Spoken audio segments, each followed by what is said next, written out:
Hello दोस्तों, उम्मीद है आप सब बढ़िया होंगे और बेहतर महसूस कर रहे होंगे। हम लोग पढ़ रहे हैं DLED द्वितीय सेमेस्टर क्वेश्चन पेपर। और इसके पहले वाली वीडियो में हमने सामाजिक अध्ययन शिक्षण में भूगोल शिक्षण का प्रश्न पेपर देखा था। और आज हम लोग सामाजिक अध्ययन शिक्षण में नागरिक शास्त्र से संबंधित कुछ प्रश्नों को देखते हैं जो एग्जाम में आता है। तो सबसे पहले हम भारतीय संविधान से संबंधित कुछ प्रश्नों को देखते हैं जो एग्जाम में आपसे पूछा जाएगा। जैसे लघु उत्तरी प्रश्न में 2 नंबर में पूछ देगा, भारतीय संविधान की प्रस्तावना लिखिए तो इसको लिख दीजिएगा। भारतीय संविधान के 4 स्रोत लिखिए, इसको लिख दीजिएगा। लोकतंत्रात्मक गणराज्य से आप क्या समझते हैं, इसको लिख दीजिएगा। और भारतीय संविधान की 4 प्रमुख विशेषताएं बताइए, इसको लिख दीजिएगा। 5वां है, संविधान के निर्माण में कितना समय लगा या संविधान सभा द्वारा कब पारित किया गया, इसको लिख दीजिएगा। ये जो है 2 नंबर में आएगा, तो आप ये अच्छे से लिखिएगा। और अति लघु उत्तरी प्रश्न जो कि 1 नंबर में आएगा, जैसे कह देगा भारतीय संविधान सभा की प्रारूप समिति के अध्यक्ष कौन थे, तो इसको लिख दीजिएगा। भारतीय संविधान के निर्माण में कुल कितना समय लगा, इसको लिख दीजिएगा। भारतीय संविधान की 2 विशेषताएं लिखिए, इसको लिख दीजिएगा। भारत की राष्ट्रभाषा क्या है, इसको लिख दीजिएगा। भारत की राष्ट्रभाषा कोई भी नहीं है, राजभाषा है, जिसको हिंदी लिख दीजिएगा। भारतीय नागरिकों को कितने प्रकार के मूल अधिकार प्राप्त हैं, इसको लिख दीजिएगा। भारतीय सेना का सर्वोत्तम सेनापति कौन होता है, इसको लिख दीजिएगा। भारतीय संविधान में कितने अनुच्छेद हैं, इसको लिख दीजिएगा। और संविधान सभा कब बनाई गई, इसमें कुल कितने लोग थे, इसको लिख दीजिएगा। और अगला है, पंथ निरपेक्ष राज्य से आप क्या समझते हैं। अगला प्रश्न वस्तुनिष्ठ प्रश्न है जो एग्जाम में आएंगे। जैसे वर्तमान में संविधान में कितनी अनुसूचियां हैं, तो इसको लिख दीजिएगा। भारत का गणतंत्र दिवस है, इसमें से जो भी होगा लिख दीजिएगा। संविधान सभा के स्थायी अध्यक्ष थे तो कौन थे, इसको लिख दीजिएगा। और संविधान लागू किया गया कब किया गया, इसको देख लीजिएगा। और संविधान लागू किया गया या गलत दिया है, 26 जनवरी 1950 को लागू किया गया। और हमारे मूल संविधान में कुल अनुसूचियाँ हैं, कितनी अनुसूचियाँ हैं, तो इसको देख लीजिएगा। और संविधान सभा की प्रारूप समिति के अध्यक्ष कौन थे, इसको आप देख लीजिएगा। इस प्रश्न को भी देख लीजिएगा कि हमारे मूल संविधान में कुल अनुसूचियां हैं।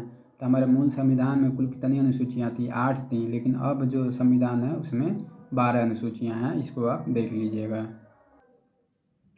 नागरिकता से संबंधित भी कुछ प्रश्न पूछे जाते हैं, तो आइए नागरिकता से संबंधित कुछ प्रश्नों को देख लेते हैं।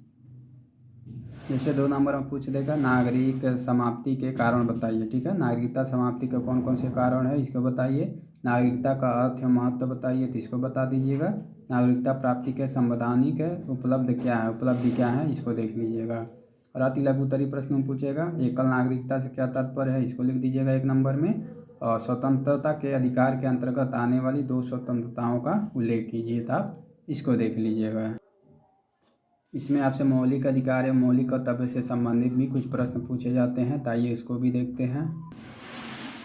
जैसे लघु उत्तरी प्रश्न में पूछ लेगा, मौलिक अधिकार किसकी निरंकुशता पर रोक लगाते हैं, तो इसको देख लीजिएगा। अच्छे नागरिकों के 4 गुणों का वर्णन कीजिए, इसको देख लीजिएगा।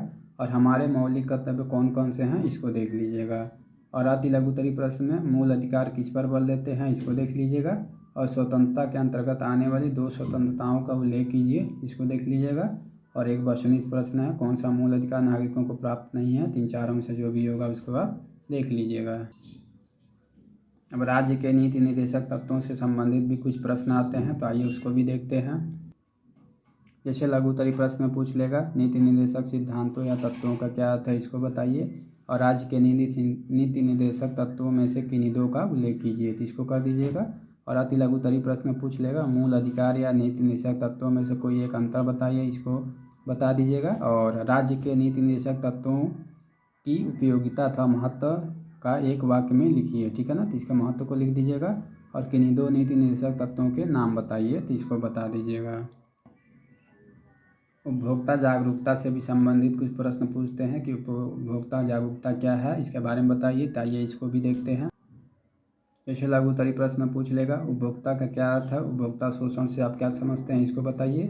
और उपभोक्ता संरक्षण अधिनियम कब लागू हुआ था, इसको बताइए।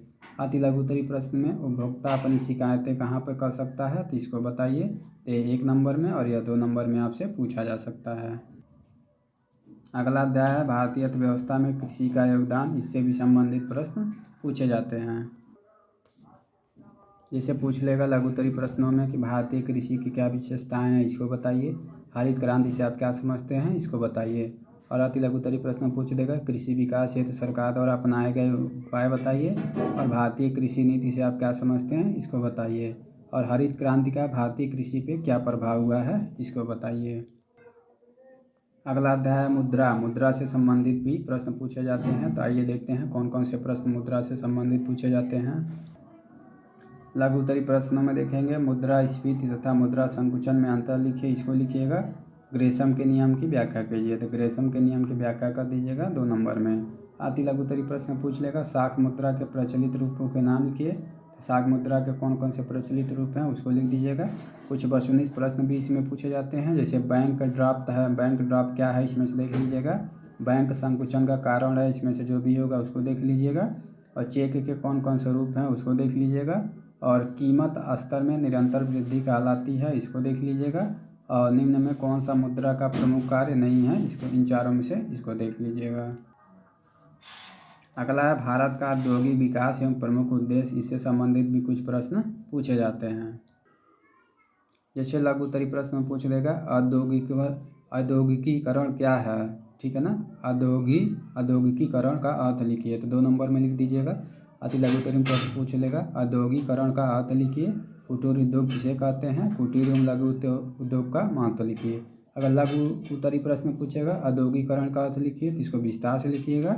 अगर अति लघु में कहेगा तो इसको संक्षेप में लिखिएगा, ठीक है। उसके बाद कुटीर उद्योग के बारे में लिख दीजिएगा और कुटीर उद्योग में लघु उद्योग के महत्व के बारे में लिख दीजिएगा। वस्तुनिष्ठ प्रश्न भी पूछ लेंगे, जैसे लघु उद्योग के लिए कम से कम कितने रुपए की निवेश की आवश्यकता है, 3-4 में से जो भी होगा उसको आप टिक मार दीजिएगा। भारत का आर्थिक विकास निर्भर है, भारत का आर्थिक विकास इनमें से किस पर निर्भर है उसको टिक मार दीजिएगा। औद्योगिक विकास होने से क्या होती है इसको देख लीजिएगा। कुटीर उद्योग चलाए जाते हैं, इन चारों में से किस पे चलाए जाते हैं इसको देख लीजिएगा। और सूत काटना कौन सा उद्योग है इसको आप देख लीजिएगा। इस तरह से नागरिक शास्त्र से भी कुछ प्रश्न थे जो आपके सामने हमने प्रस्तुत कर दिए। आप इतिहास शिक्षण और भूगोल शिक्षण और नागरिक शिक्षण, नागरिक शास्त्र शिक्षण जो कि सामाजिक अध्ययन शिक्षण में पूछे जाते हैं, तीनों वीडियो को आप अच्छे से देख लीजिएगा, प्रश्नों को देख लीजिएगा और अच्छे से एक बार इस पर अध्ययन कर लीजिएगा उत्तर सहित। उम्मीद करते हैं सभी प्रश्न यहीं से आएंगे। तो आगे के अपडेट के लिए चैनल को सब्सक्राइब कर दीजिएगा, वीडियो को लाइक कर दीजिएगा और ज़्यादा से ज़्यादा अपने दोस्तों तक शेयर कर दीजिएगा। धन्यवाद।